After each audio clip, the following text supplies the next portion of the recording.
Welcome back, fearless horror aficionados, to Carrion Creature Feature. We're diving once again into the abyss of dating horror stories that will make your blood run cold. If you thought the first volume was chilling, brace yourselves for a whole new level of creepy encounters. Prepare to embark on a journey through the darker corners of dating as we unfold a fresh collection of true horrific dates that will make you think twice before swiping right.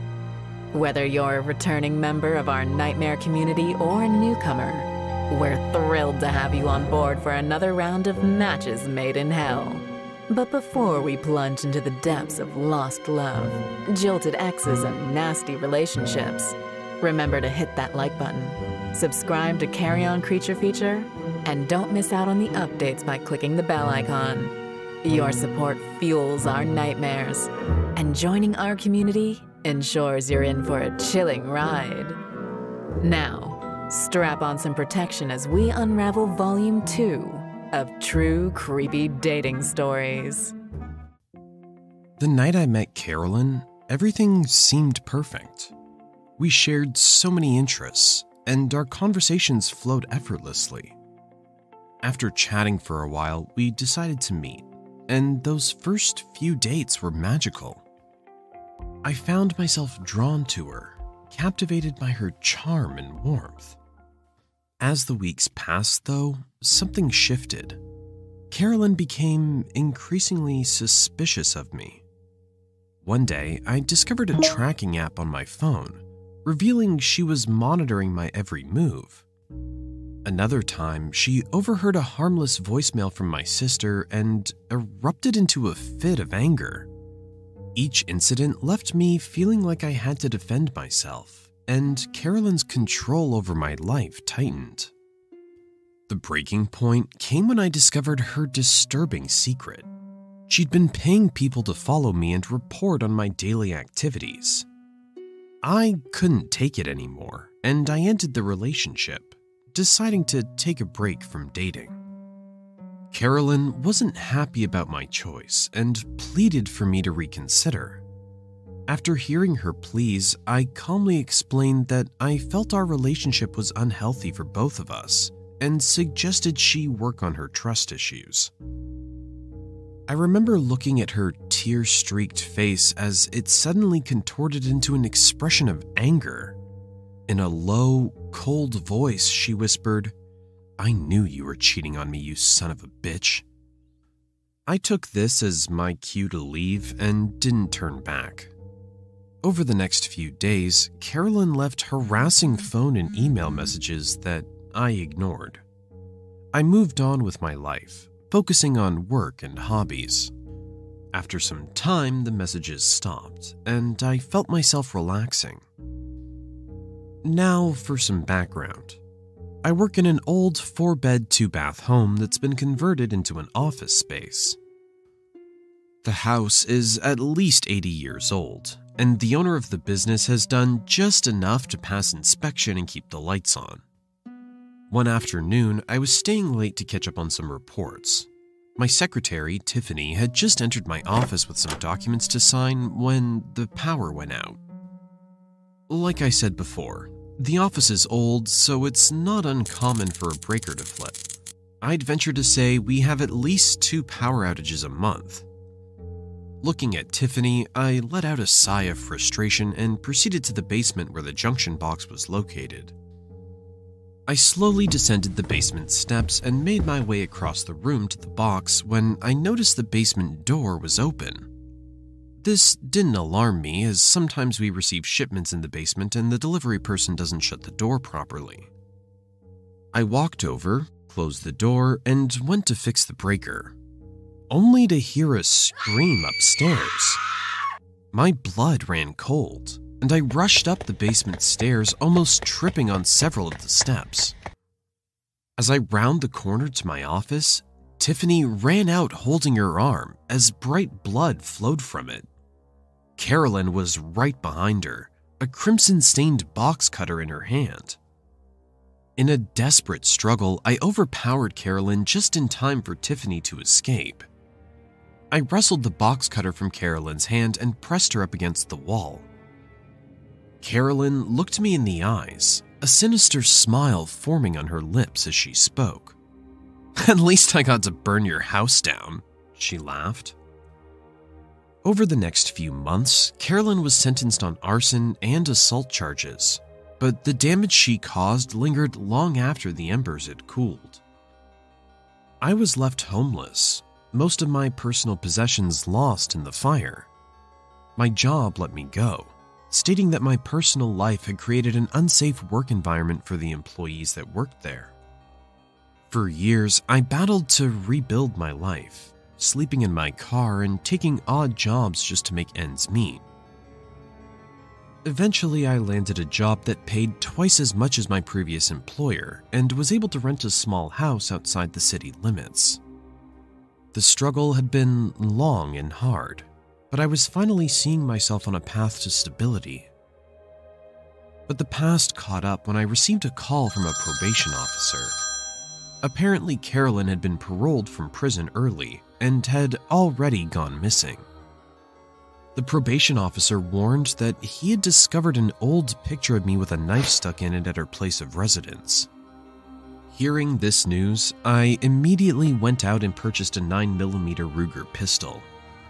I'm not a big gun person, but there's only a few ways you can fight crazy, and I felt better being prepared. I started to be more cautious during my day. I wouldn't venture out much, except to work.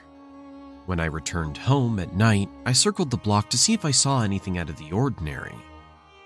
I also installed powerful motion lights on the front and back of the house, and purchased a set of blink cameras to monitor my home while I was away.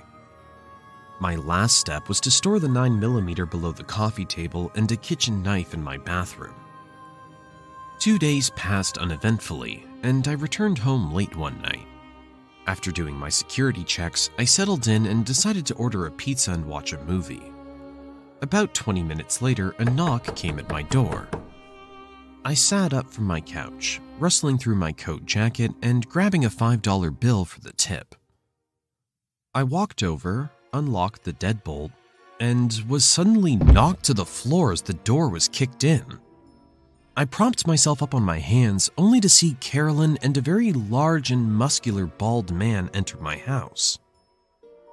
The large man walked over, placing his large military boot on my chest, pushing me flat to the floor.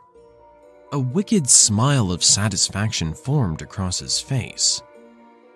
Carolyn moved over to the couch and sat down, lighting a cigarette. "You know what happens to chomos in prison?" The large man said, pressing his boot harder to my chest. I couldn't comprehend what he was saying, still struggling to alleviate the pressure on my chest. "Hey, I'm talking to you, pedo," the man said, stepping off my chest and then kicking me hard in the ribs. The blow knocked the air out of me, and I convulsed as pain pulsated through my body. Muscles seized, relaxed, and seized again, causing my head to spin as I tried to gain control of my breathing. Carolyn took a long drag from her cigarette and then looked down at me, a look of glee in her eyes. "Don't go too hard, we have a full night of this ahead," she said, flicking the ashes of her cigarette over me. The man reached down, taking the cigarette from Carolyn and putting it to his lips. "The fucker got any money?" he asked, inhaling and blowing smoke through his nostrils. Carolyn sat up from the couch, walking over to the kitchen when a knock at the door stopped her dead in her tracks. Panic flashed across her face as she looked to the large man and then to the door. "Keep quiet, you fuck," the large man said, pressing his boot back down to my chest. Carolyn quietly walked over to the door, taking a second to peek through the window. Her tense shoulders relaxed as she looked back at the man. "That's nice. The shithead bought us a pizza," she exclaimed. The man shifted his focus to her as she cracked the door, stepping outside onto the porch. I reached under the coffee table, my hands searching until they found the cold steel of the 9mm. I wrapped my hand around the grip, flicking the safety off with an audible click. This caught the large man's attention and looked back down at me as I brought the pistol up, pulling the trigger as fast as I could. The gunshots exploded with thunderous cracks as the rounds impacted the man, causing him to fall back. I worked my way back onto the couch, my body aching, ears ringing. Carolyn fled, knocking the pizza man over as she jumped the iron porch railing. The bewildered pizza delivery man walked into the house, seeing me lying on the couch and the large bald man bleeding on the floor. He quickly called the police. After paramedics and the police arrived, I gave them my story. A few hours later, they arrested Carolyn. Apparently, she had met the large man while smoking meth and, over several days, convinced him that I had committed heinous acts with young children. Carolyn was sent to prison for life, with the possibility of parole in 25 years. Every day, I remind myself how lucky I am to be alive. And every day, I watch the calendar for her future parole hearing date.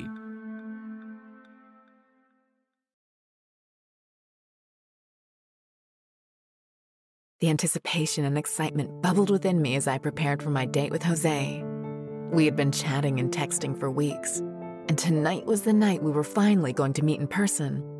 We decided to go see a movie, and I couldn't help but feel a flutter of nervousness mixed with anticipation. As I arrived at the theater, I checked my phone repeatedly, anxiously waiting for Jose to show up. Much to my disappointment, he sent a text stating he would be late and he would meet me in the theater. I was looking forward to meeting him in the lobby so we could talk and meet face to face. But I decided we could do that after the movie just as well. As the lights dimmed and the trailer started, I spotted him walking towards me, a hoodie pulled low over his head. He quickly took a seat that was one away from me and apologized for being late. The seat thing made me feel as if I'd done something, but I brushed it off and started to enjoy the movie. As the movie began, I couldn't shake the odd feeling that something was off. A faint but persistent foul odor wafted around us. Musty, sour, and rancid. I tried to ignore it, convincing myself it must be the old chairs or the old worn carpet of the theater. I focused on the movie, hoping the unpleasant smell would fade into the background. As the film progressed, so did the stench. It hung in the air, becoming more pronounced with each passing moment. I stole glances at Jose, wondering if he noticed it too, but his attention remained fixed on the screen. At times, I would try to steal a glance at him, but the darkness in the hoodie he was wearing concealed most of his features. When the movie finally ended, Jose stood up quickly and started to leave while the lights were still off. I protested, as I was sure a post-credit scene would follow, but Jose mumbled something about needing to leave. I followed him as he quickly exited the theater, almost making me run to keep up with him. As we walked through the parking lot, I saw my car and unlocked it, causing Jose to turn around. Head down, Jose mumbled, "I would like to kiss you." The statement stunned me at first, but then everything made sense, or at least I thought it did. I thought, this poor guy is shy and very infatuated with me. It explained why he waited until the trailer started and why he sat a seat away from me. I thought about all the great conversation we had and, without thinking, said, "Okay."